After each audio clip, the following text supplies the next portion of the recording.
Okay, Rosie, are we ready to begin this meeting? Yes, Madam Chair, we're ready whenever you are. All right.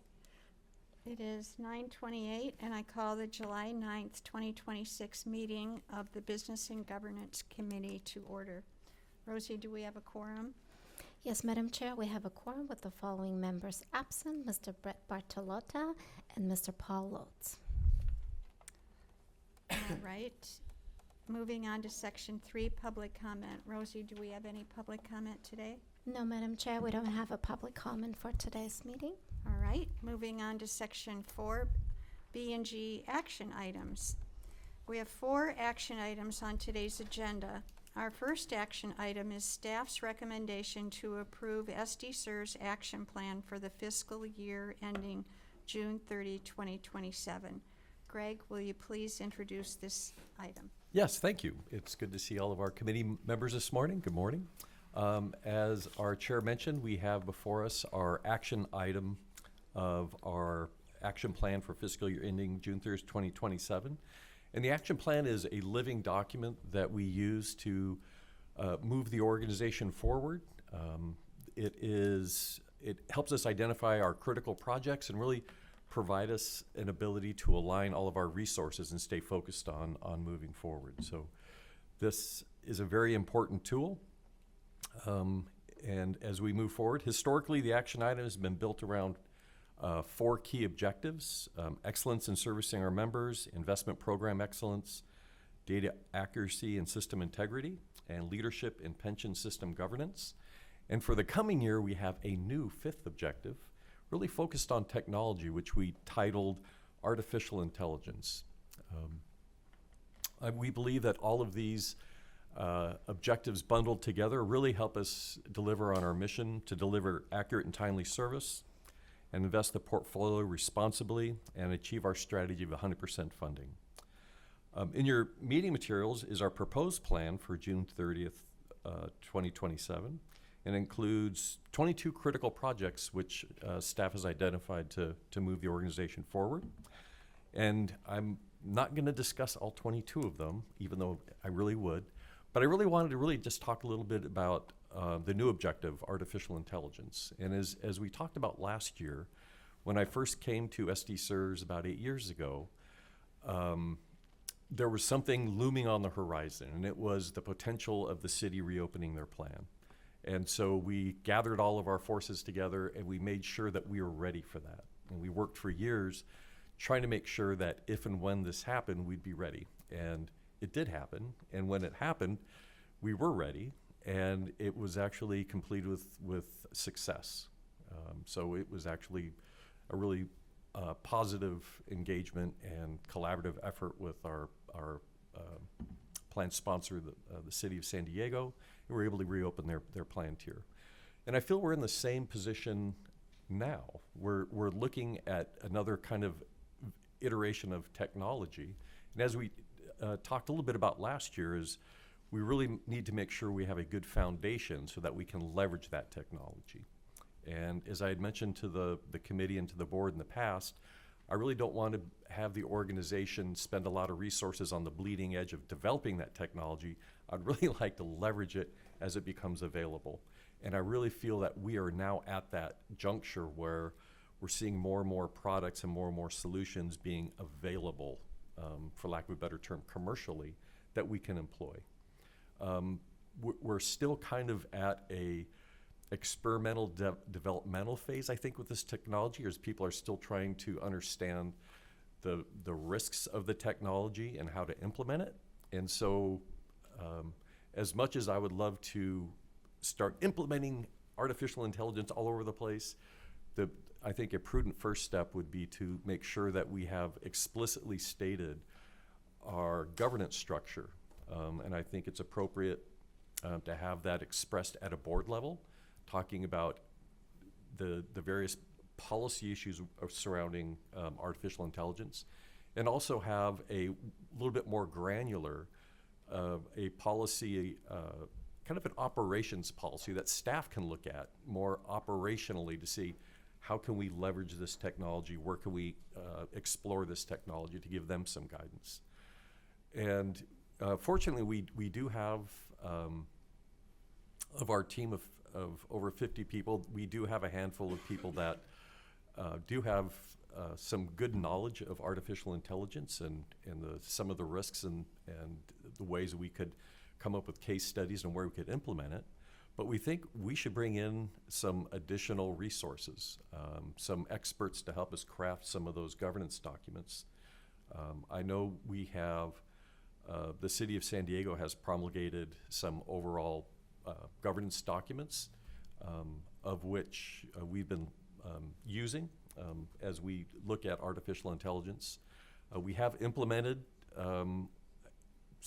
artificial intelligence solutions, and we do have a kind of, I would say, an informal governance structure that we do talk about it through management, through information technology, but it's not formalized. And so we've put together a operations IA steering committee to more formally make sure that we can have control over these and understand what projects are going forward. So that's kind of in our action plan is something that I think we really should spend some resources on and moving forward. And I would be glad to further discuss that or anything else that is or is not on the action plan, as this is a draft. Well, I, for one, was very impressed with the action plan. I really don't have any questions about it. I just want to let you know that we all realize the complexity of it, and we are impressed with you and with the staff and what they put together. And I really can't even imagine where this is going to end up with this AI business, but I'm very confident in the staff that you have. Thank you. Do any committee members have comments or questions? I have a comment. I just want to echo what the chair had said. I really appreciated the action plan, and I really appreciated the kind of thoughtful approach towards AI too, where it can be a very powerful tool. There are risks associated with it, so I liked that you were looking at moving forward and putting the appropriate guidelines in place. So Yep. I just want to say thank you for that. Yep.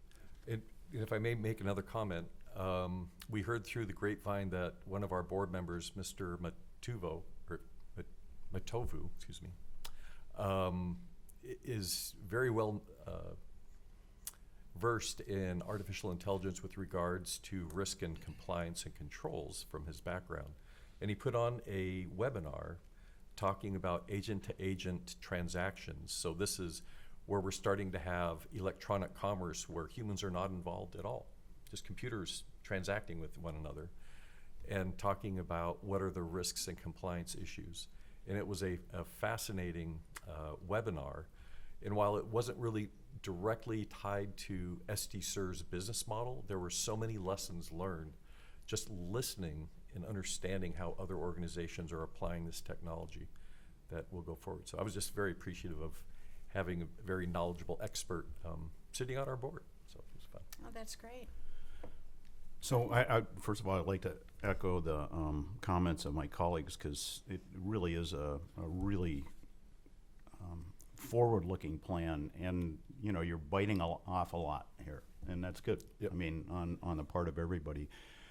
The one area that I mentioned this to you earlier, but the one area that I was hoping I might see is that we had some conversation at our retreat about the relative value of passive versus active investing, and also some discussion about inviting a representative from MVPERS to sort of talk about their approach there. And I was hopeful that there might be something in there, not a specific, hey, we're going to go do this, but more we are going to take a look at this and see where we might be able to benefit through passive investing and possibly through reducing the number of managers and so forth. And so it'd be great if we could, it's not a commitment to move in that direction, but it would be nice to see a commitment to sincerely look at it. Okay. It's Chris said we had traded some electronic correspondence on this matter, so it's nice to speak with you about this in person. It was interesting when I was, helping the team develop the action plan, and they were helping me develop the action plan. I was thinking about the same thing as the board retreat. And I was going back and forth because we currently have a pretty robust investment process that looks at all of these issues that Chris just mentioned. And, you know, do we put a special highlight on it, yes or no? I know at, I believe our meeting coming up this afternoon, we're talking about asset allocation, which is expressly this topic. And so the investment team, the SDCERS investment team and our general investment consultant are providing an information item on board retreat task follow-up on to explicitly say what were those follow-up items, what are we going to do about it, when are we going to do something about it, and who's going to do something about it. So we're going to put that plan together, and as part of that process, I really would like to ask the investment committee if they would like to do, as Chris mentioned, is, you know, make this a strategic initiative of, are we going to do this, yes or no? So that's kind of my hope later this afternoon, is there may be a slight amendment to the action plan to see if they would like to add some additional investment-related milestones. I think that's a good solution. I think it should be dealt with at the committee level. I mean, I believe that's part of the expertise of that committee, rather than have it rise to the level of being in the overall action plan. It should be part of the committee's decision. Yeah.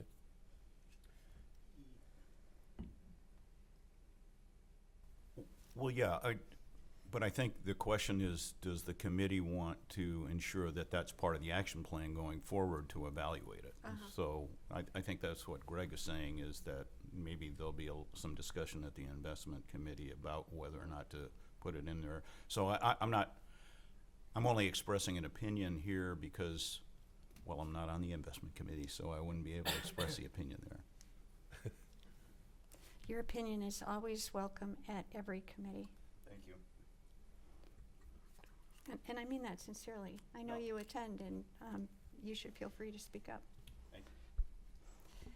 All right. Any other comments? Do we have a motion and a second? Madam Chair, it was moved by Ms. Christiana Gauga, seconded by Mr. Paul Kaufman. Please feel free to cast your votes. Okay. And with all votes in, Madam Chair, this motion passes 4-0. Thank you, Rosie. Our second action item is staff's recommendation to execute the third amended agreement to administer the retirement plan between SDCERS and the Unified Port District. Johnny, will you please introduce this item? Yes, good morning, Bobby. Good morning, committee members. In 1963, the port was created, and when it broke off from the city, and it didn't have its own defined benefit plan. So the city, SDCERS, and the port entered into an agreement which allowed the UPD employees to participate in SDCERS, but the eligibility and benefits were governed by the municipal code. That worked well from 63 until 2002 or 2003, when the port created its own plan, had its own unique defined benefit plan separate than the municipal code. Well, that new plan in 2003 didn't explain what to do with UPD employees who quit working for the UPD but hadn't retired yet in 2003. So they were deferred, waiting until they were older, doing something else. Well, post-2003, staff had a practice of determining eligibility and benefits based on the UPD plan because, well, these are UPD employees. We learned last year that that was contrary to what the agreement between the port, SDCERS, and the city said. So when we discovered that, Greg, Sandra, and I and others have been working very closely with the port to ask them and help them figure out what to do. It is the port's plan, our agreement. And last month, something I'm very happy about, the port determined it was in its best interest of the port district as well as employees to conform the agreement for which we're a party to to the practices that SDCERS had historically to determine eligibility based on 5 years of vesting for service retirements, 5 years of service credit for the annual supplemental benefit. I think this is a great result. I think it shows the strength and connection that we have with the Port District. I do really want to thank Greg, Sandra, as well as Rebecca Harrington over at the Port District, Eric Lawrence, Matt Vespi, Scott Chadwick, for meeting with us, hearing us, and finding a resolution. I think that confirms our strength in our relationship and also helps avoid possible litigation and hardship for the members. So with that, the Port has asked us to sign on to this agreement and to administer it, and I strongly recommend we do. Questions? That's great. Any questions? Comments? Yeah, so Johnny, getting back to how we ended up administering the port plan, right? To my recollection of the history of this, before the port came into existence, each one of the cities bordering on San Diego Bay ran their own little harbor patrols and so on all the way around. And then at some point, there was this decision to create a unified port district. At that time, the employees who were working for the city's quote-unquote harbor patrol or whatever were already in the retirement system, to my understanding. And so they continued in there, and in effect, this new government entity asked us to administer the plan, right, as we do, as you mentioned. That was, I guess, a decision of the SDCERS board at the time. Is that in our best interest, and should we be doing that, and so forth? One of the nuances of this, it appears to me, is that the port plan as well as the airport plan are governed under different state codes versus our plan. Am I right? I mean, there are some variations there. Sure, there's overlap, but if you're talking about PEPRA, Right. the Reform Act in 2013, only the Port District and the airport plan are governed by PEPRA, and the city as a separate charter entity is not. Right. And so, I mean, that creates an additional burden on our staff to figure out, to be knowledgeable about both of those approaches or Sure. legalities. Have we ever done, and by the way, I support the proposal here. I'm just asking a question more philosophically. Have we ever done a risk-benefit analysis of, is this in SDCERS' best interest to do this, to manage these plans? That is to say, are we better off by doing them? Is it neutral, or is it a drag on SDCERS? I don't know the answer. I'm just asking if anything like that's ever been done. I've been here 16 years, and it hasn't happened in my 16 years. I think staff and past boards have been very proud of working with the port and the airport. I know when the pension crisis happened, the port was interested in leaving SDCERS, but because I think the homegrown help, the institutional knowledge that we have, the ability for the Port District to physically come here, they decided to stay, I think, and I think we've been, I think we're really good at what we do, and so we've enjoyed it. But I do not know of any risk analysis that management or the board has done to determine whether we should continue helping the port or the airport. So it is a discretionary decision on our part, I suppose, in the big picture. And so what in the end we endeavor to do is to essentially bill them, so to speak, for the relative cost of administering their piece of the plan. Yeah, I think it's discretionary. We do have contracts involved, so there could be some contractual issues on top of a decision to change that. But as far as cost goes, we do allocate those equally from each plan to make sure we're not overcharging one plan or the other. Yeah, I mean, honestly, in the big picture, so long as we feel like it's in the best interest of SDCERS to continue to do this, that's fine. I'm just wondering the degree to which we've actually evaluated that or sort of fallen into this relationship, so to speak. Anyway, really comments, not a suggestion, so. Okay. Any other comment? All right. Do we have a motion and a second?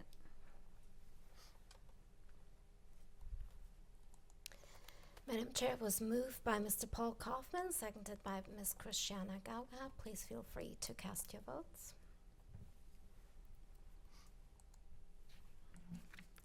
And with all votes in, Madam Chair, this motion passes 4-0.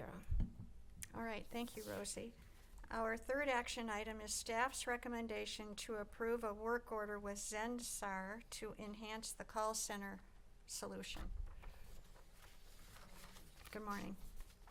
Norma? Hi, my name is Norma Frank. I'm the IT Application Services Manager. Thank you for allowing me to introduce this item. I will go over the recommendation, provide a little bit of a background, and highlight some of the key benefits of this enhancement. Staff recommends the Board of Administration authorize the Chief Executive Officers to execute a work order with SDCERS for a one-time project to enable enhanced call center features for a cost not to exceed $65,000. SDCERS uses a cloud-based contact center platform to support communication with our members and stakeholders. Member Services Division continues to look of ways to enhance the member experience and modernize business process. This project will enhance our current cloud-based contact center platform by introducing AI-powered knowledge management and real-time, real-time workflow guidance. There's my voice. Okay. The goal is to provide staff with immediate content-aware information and standardized procedures directly within their workspace while interacting with members. So it will be right there on their screen. Thank you.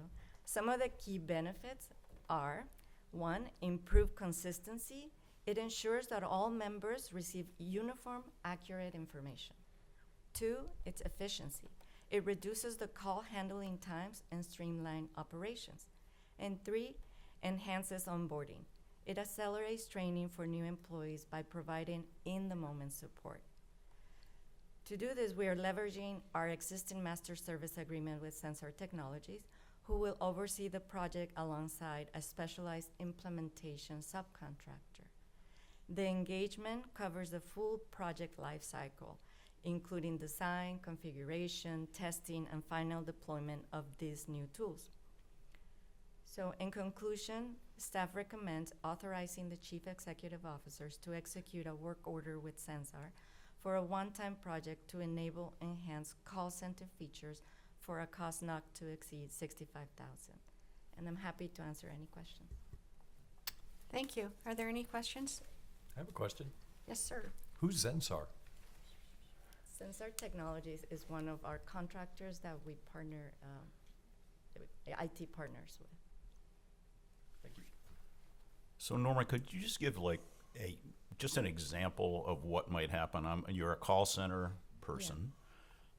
A retiree like me calls in to ask some question. Mm-hmm. What do you figure is going to end up on their screen about me that, let's not get into specifics here. Do you want me to pull it up? Yeah, about me that is going to help them work through the discussion or the questions or whatever?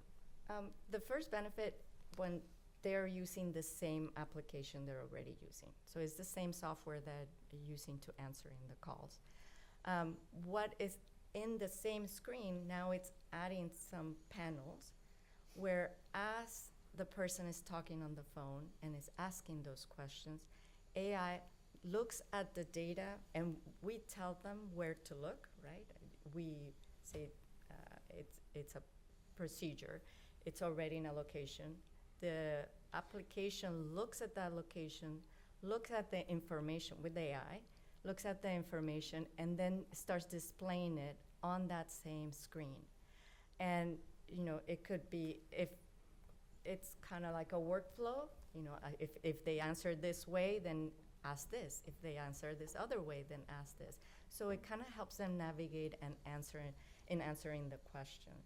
The other good thing about this is that if we have a team member from the call center that is new, they don't have to have somebody right next to it because they have the information right on the screen.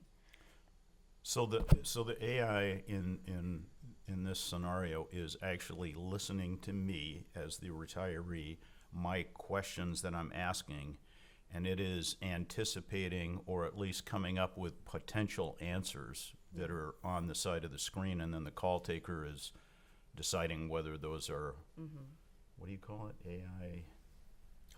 Hallucinations, or it's a legit answer or whatever. And now, and the call taker, hopefully, is figuring out what's good and what's bad information that might be useful. Yeah, and from a previous improvement that we did, you know, all of this is being recorded, right? So that's also a lesson learned for then if it, you know, it goes, if you find out that it's not the correct answer, or where we're pointing, the information had changed and we haven't updated. This allows us to keep that information always up to date, and everybody's looking at the same. So you're getting the same answer from all the team members. So to what degree would you have a concern that the call taker might tend to, instead of answering in the way they would have thought would be the best answer, looks over and says, well, AI is saying this, so I guess AI is right and I'm not? Well, that's the reason we have the team members answering, because we're not going directly to just be AI. So, you know, the years of experience and, you know, the training that it doesn't mean we're not going to be doing training, but it's just that adds to that decision, you know, and we have that human in the middle for the person to make the decision that what they're reading is incorrect. Now, the information that is pulling up is pulling from information that we're giving the AI agent. It's not going out to the web and just finding out for the keywords that you may be saying. It's specific to SDCERS. And if I can jump in, it's over here. Oh. The voice from above.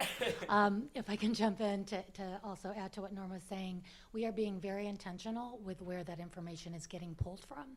So, and actually Norma had a great idea, because we have our list of procedures, but again, what we're going to do is create a separate Google Assist or some type of assist section where we're going to make sure that everything in there is it's vetted and it's clear, and it's only going to pull from approved areas. So it will not hallucinate, because it's going to pull from our knowledge base. And we're not going to put anything in there that has not been reviewed or vetted. The good thing is when we have a change in policy right now, there is risk where, you know, information might be in multiple places. It's only going to be in this one section. So when something is changed, it will get updated, and this tool will only pull from that data. And Thank you.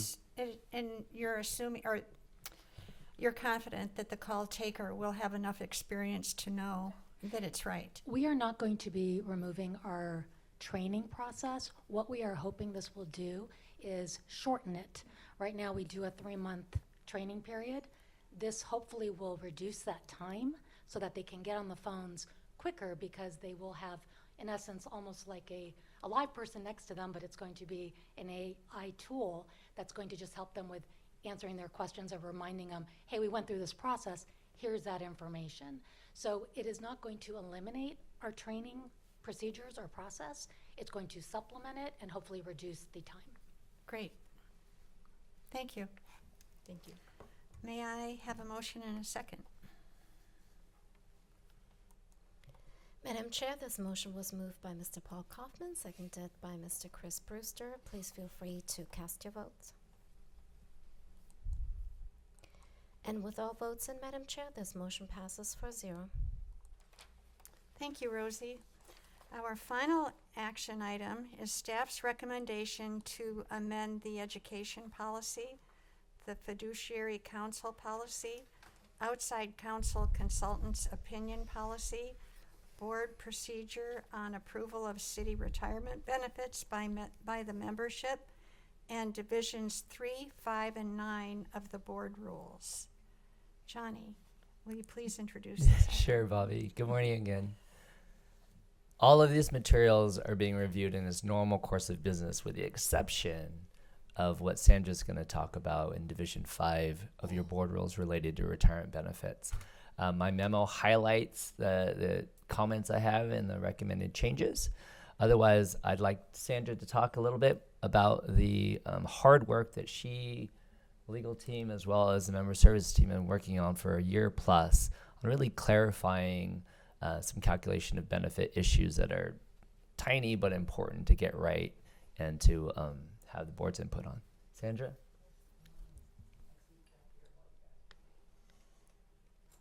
Proposed board rules for divisions 3 and 9 are just administrative clarifications and really no substantive policy changes. But as Johnny mentioned, Division 5 has some significant changes to it and warrants some highlighting. Within the plan documents, the term blended is used and not really well defined. So board rules 5.50 and 5.60 introduced this concept of a plan tier blended membership, and that applies to members who have earned service credit in more than one membership tier while employed with the city, port, or airport. This commonly occurs when members have service credit in both a safety membership tier and a general membership tier. These rules have been reorganized and expanded to more clearly address plan tier placement, benefit calculation, and retirement eligibility. These updates will provide members and staff with more comprehensive and user-friendly framework for interpreting these provisions and answering benefit questions when people call in with those. We have a new board rule, and that is 5.60, and that introduces the concept of a plan sponsor blended membership. And that applies to members with service across more than one of SDCERS plan sponsors. Similar to updates in 5.60 and 5.50, these new rules establish clear guidance for plan tier placement and benefit calculation and retirement eligibility.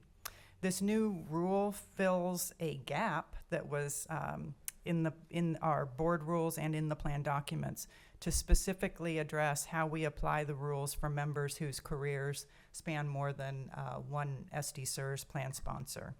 This is especially important for members who have service credit in the port or airport, so it could be PEPRA time, and then our non-PEPRA or classic members from the city.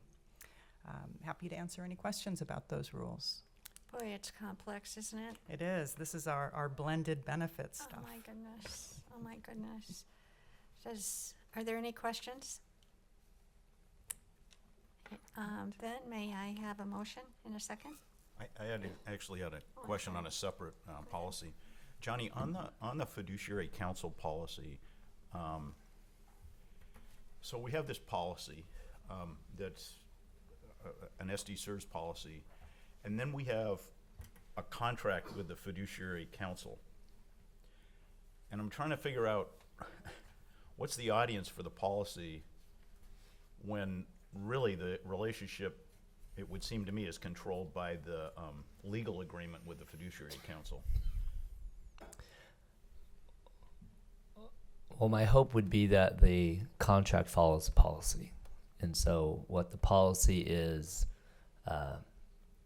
that for years now, even before I was here, the board has utilized outside fiduciary counsel in addition to its in-house attorneys, right? And I think that's to have the breadth of an independent outside voice who has experience with other systems, so we don't just get siloed in what we're doing here in San Diego. But every attorney relationship is with SDCERS, the entity. It's not with me, it's not with the CEO, it's not with you as an individual board member. It's with SDCERS. But of course, SDCERS is just a few letters and only acts through the board. And the board acts through its staff as well as through fiduciary counsel. So the policy tries to capture that. It tries to capture the concept that fiduciary counsel works for SDCERS and works for the board. And so similarly in the contract that you were referring to, it talks about Ashley Dunning, our current fiduciary counsel with Nossaman. Her client is SDCERS. Her client is the board, not individual board members, not the CEO. And so any attorney-client privilege relationship is owned by the board because they're the voice of SDCERS. So does that answer your question, Chris? Yeah, I guess, so I asked for a copy of the fiduciary counsel's contract, and then I was trying to compare that to the policy.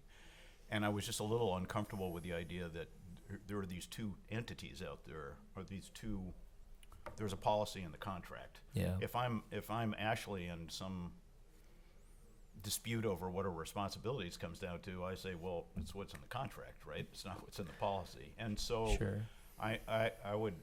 it just seems a little odd to have a policy and a contract that are not necessarily 100% in alignment. And I will say, when I read through them, they're pretty close. I mean, it's not like there's something way off between the two of them.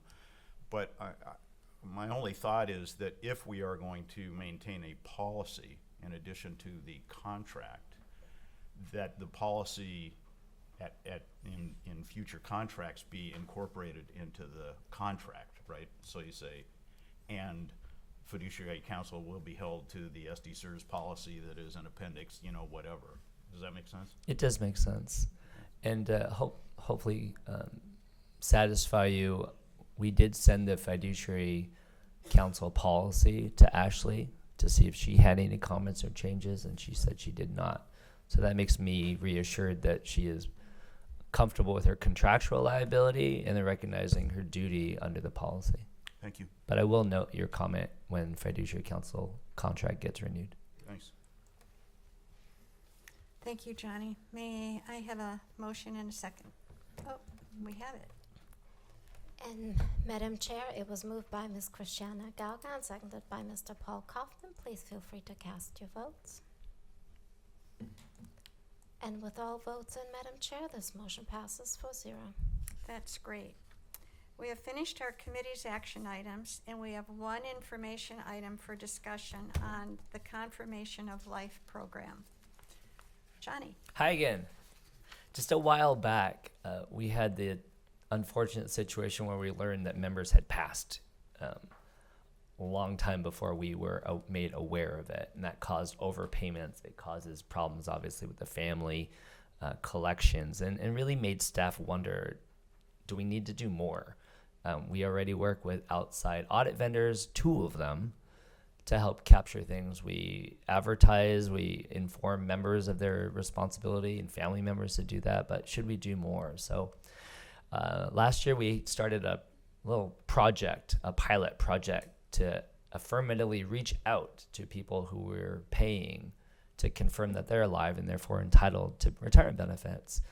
And we went through that pilot project and learned things, but overall it was a very good project and something that we want to replicate now on an annual normal basis as part of our cohesive program of determining eligibility for benefits. So just annually moving forward, what we'll be doing is reaching out to what we call a high-risk group of payees to just confirm that they're alive so we avoid situations in the past.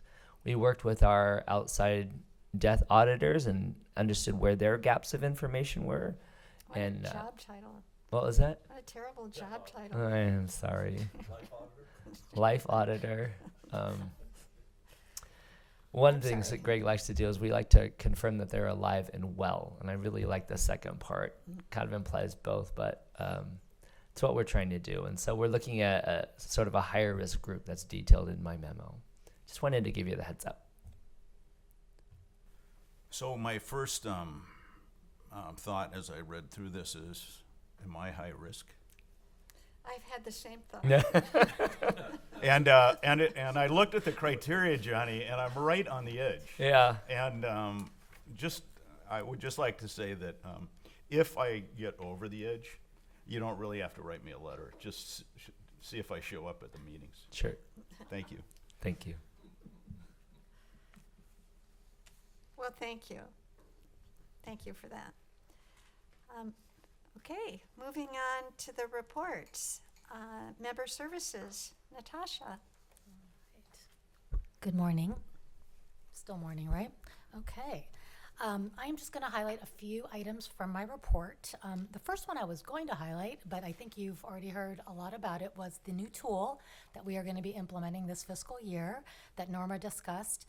So we are actually very excited about this and want to get that in place as soon as possible. And I want to just thank Norma and Michelle for working with us, because there's a lot on their plates and there's a lot we want to do. And they have been very receptive to entertaining all of our ideas. So we're excited to get this moving. I just wanted to also move on to member communication. We've been talking a lot about going digital, and the first mass communication to our members via email is going out end of July, early August with our summer newsletter. So we are currently working with IT to phase in future email notifications, things like annual supplemental benefit, drop interest rates, and others. We're going to be letting people know, hey, those are now available for you in the portal. Go check that out. So that's something that we are going to be phasing in. We are really trying to ensure that as many members as possible are registered. So we actually started a letter campaign to all unregistered members. We are staggering it over the next couple months, so that way we're not going to overwhelm our call center, but we are trying to reach out, and we have a different letter for actives versus retirees. So we're letting them know what the benefits are to them specifically in their category. So that is something that we're working on. We're continuing to work with our plan sponsors in trying to reach out to the actives on their end, and they have been very receptive. A couple of them have asked for the lists of the members that are active employees there that are not registered, so they're going to try to assist us in getting them to register for the portal. So that is something that is in progress. Lastly, I wanted to share some updates on staff education. So our staff continues to work on expanding their knowledge and skills. First, I wanted to highlight Sarema Valenzuela, who is a retirement counselor. She was awarded a Bachelor of Arts degree in Public Administration from National University. And the great thing about that program is she was selected in 2022 by the City of San Diego for a full scholarship for her degree. So she is a very competitive process. They selected her out of all the applications, and she just completed that in July. So we want to congratulations shout out to to her. her. Yeah. And then Victoria Westfall, who is our member services manager, she is actually participating in the CalPERS Management Academy, which is designed for managers in pension systems. The benefit of that also is the networking that you do with the other systems, so that you can exchange, best practices. So she is busy doing that, and that should be completed this year. And then our call center supervisor, Andreas Molina, recently completed the City of San Diego Supervisor Academy, which is a cohort-based development leadership program. So I just wanted to acknowledge, they're doing this in addition to their day jobs. And we just wanted to give a kudos out to their team for their dedication to self-improvement. We're very proud of them. And with that, I'm happy to answer any questions. Well, thank you, Natasha. Your team's doing a great job. Thank you. And we're very fortunate that you decided to apply for this position when you did in this time of great change. So thank you very much. Thank you. Appreciate that. Great. Natasha, sorry, I had two questions. One of them was, I think what you've embarked upon is electronic communication versus, for example, mailing the scoop out, the biannual, I think, Yes. newsletter. And you offered an opportunity for people to quote unquote opt out, I guess you would say. Like, do you want it mailed to you?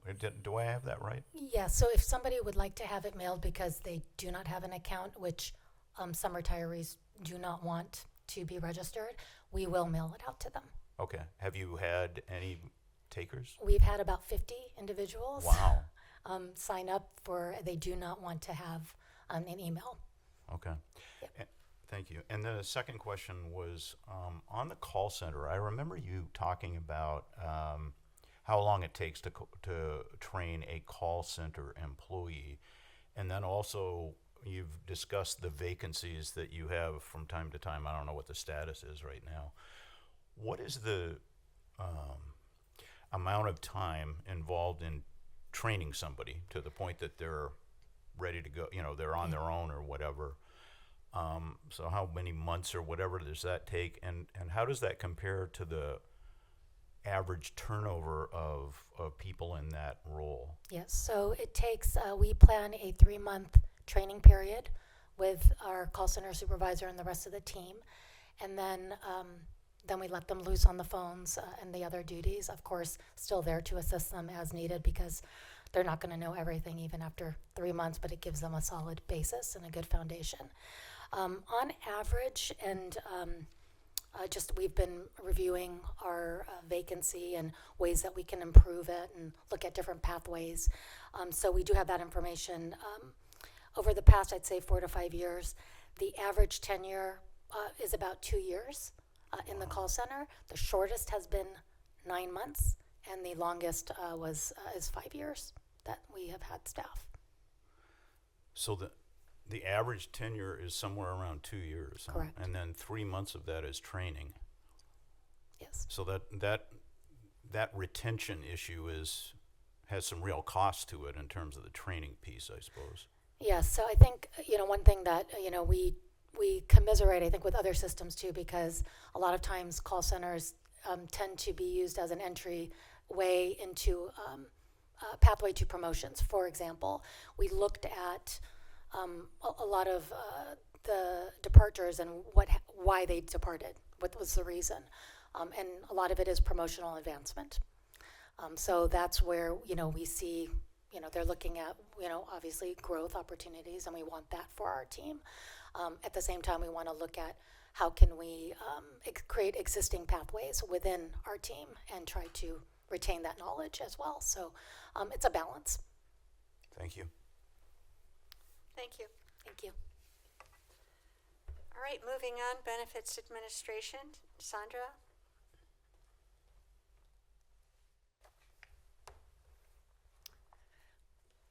You have my benefits administration status report in your materials. As noted in my report, this has been a very busy time for benefits administration. Member services just finished up, so now we take over.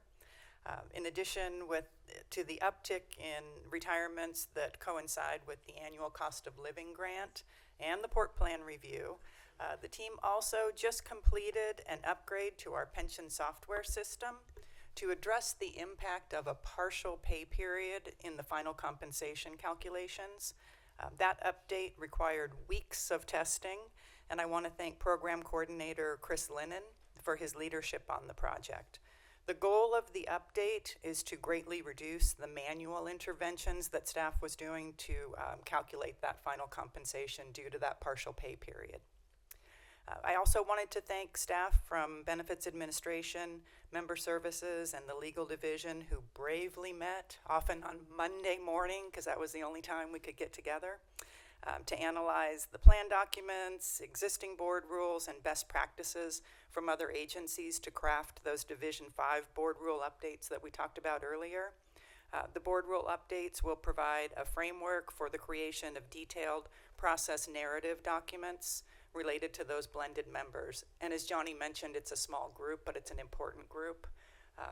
Those are the times where we really need to have good process documents, is for those tinier groups that we don't deal with as often. And lastly, I wanted to point out that 2 of the larger member account revisions have resolved. Both Mr. Olds and Ms. Dandridge had revisions that were related to reciprocity issues, and both provided payment to SDCERS prior to July 1 and saved themselves a year of interest. So both of those are now closed out. That's great. Yes, and happy to answer any questions. Well, thank you. Thank you very much. Any Thank you. questions for Sandra? No? Michelle? IT.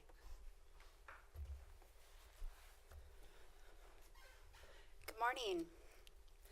I'd like to start by introducing a new team member to the IT team, Kudusin Araya, who goes by Araya.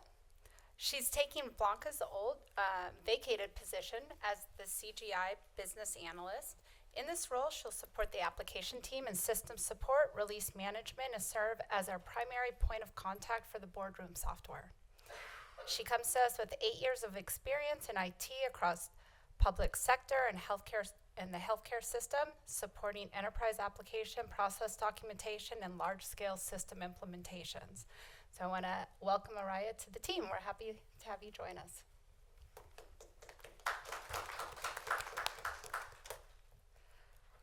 As part of the annual process and complementary to the organizational action plan, we've completed the update to the IT strategic plan. The roadmap continues to focus on cybersecurity, modernization, operational efficiency, and improving services for both staff and membership. As we prioritize these initiatives for the upcoming year, we considered the level of risk to the organizations and recommendations from our insurance partner and input from the business and overall maturity of our information technology infrastructure. The updated plan is included in your agenda material as confidential, but I'm happy to answer any questions that you have on this roadmap. As I've done in the past, I'll continue to provide updates throughout the year as projects begin, key milestones are achieved, and project completion. Any questions? Oh, that's not it, Bobby. Oh, Yeah, okay. no, she's got a presentation. That was page 1. For specialized technology services, SDCERS maintains several master service agreements. These agreements are negotiated by the City of San Diego, allowing SDCERS to leverage the city's purchasing power and negotiated rates while we establish our own agreements and service levels and support. 2 of those contracts came to term recently. First is our agreement with CGI, which provides application support.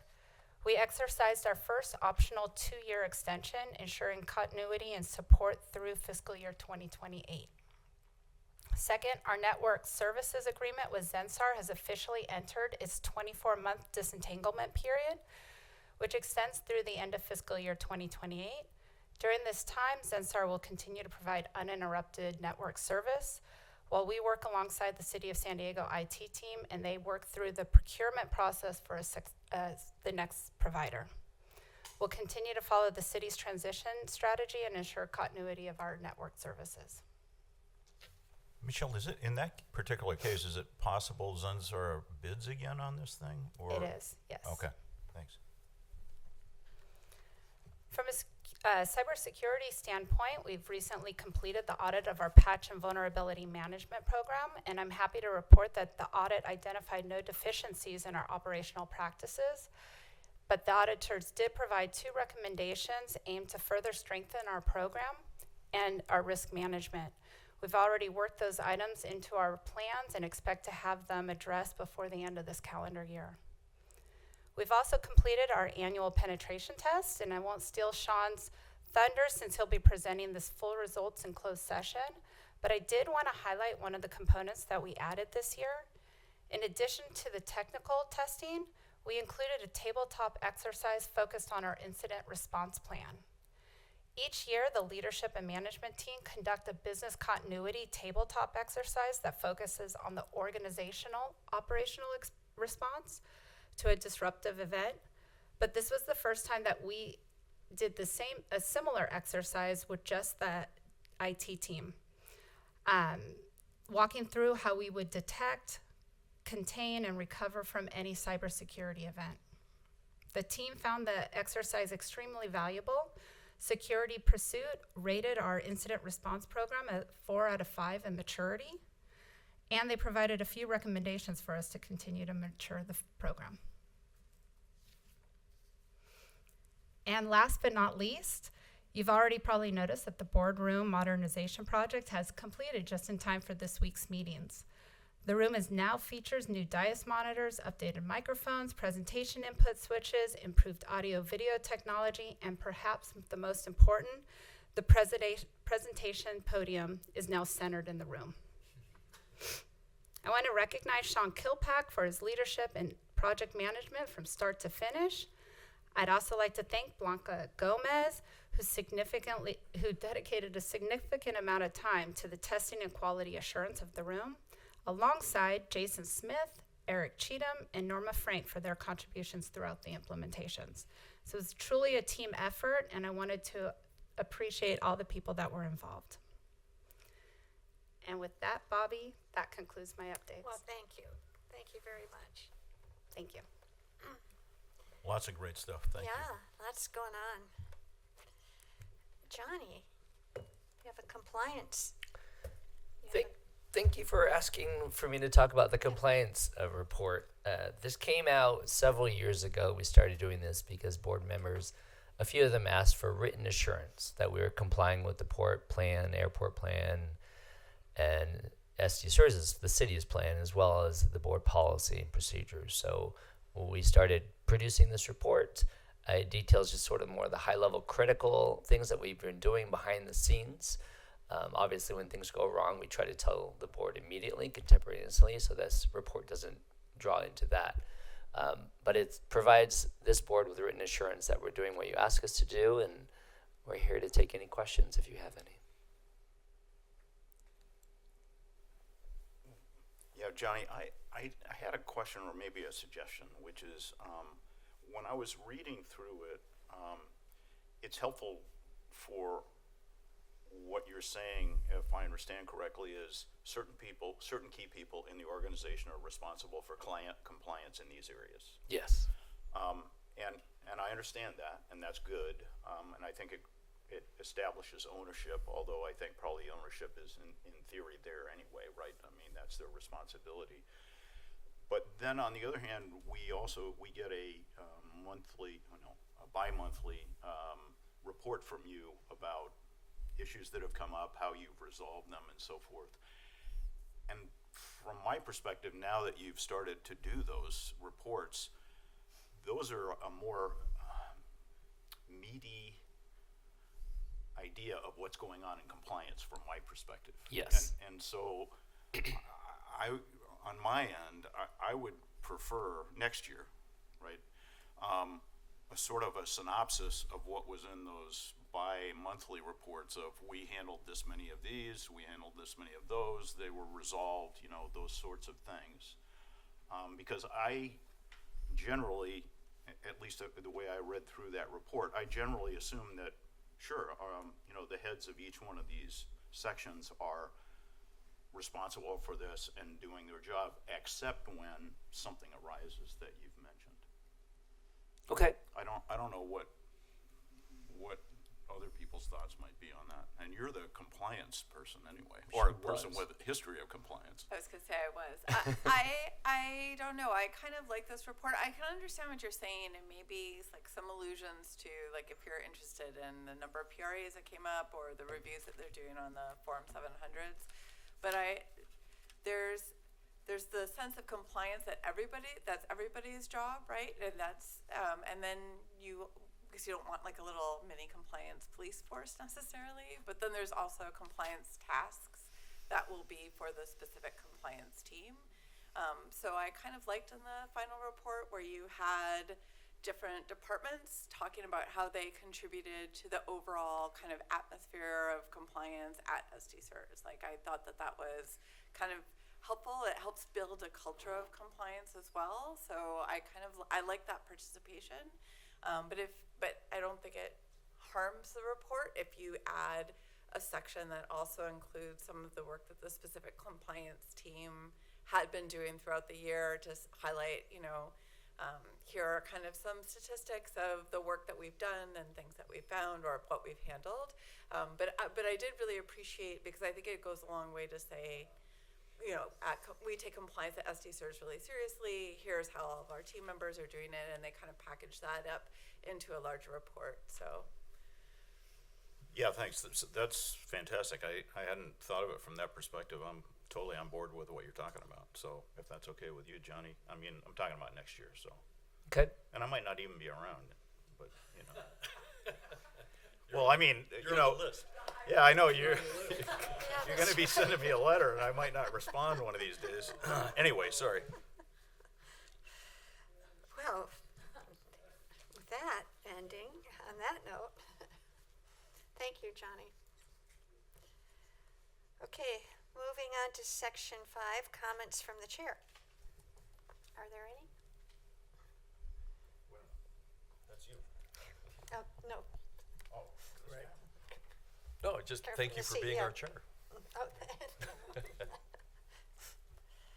There are no comments from the chair. Do you have any comments? No, again, None? thank you for your continued service as our chair. And I was remiss in thanking Paul on the record for being our acting chair for the Disability Committee. I appreciate that. Thank you. Any questions or comments additionally from committee members? Nope. Then we have, moving on to section 6, closed session. Does anybody want to take a break? Yeah, Bobby, let's go into closed session. If you give us a break, we can clear the galley Okay. and just have the All right. committee chairs present and the IT professionals presenting to you. That's great. Thank you.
We are ready to proceed.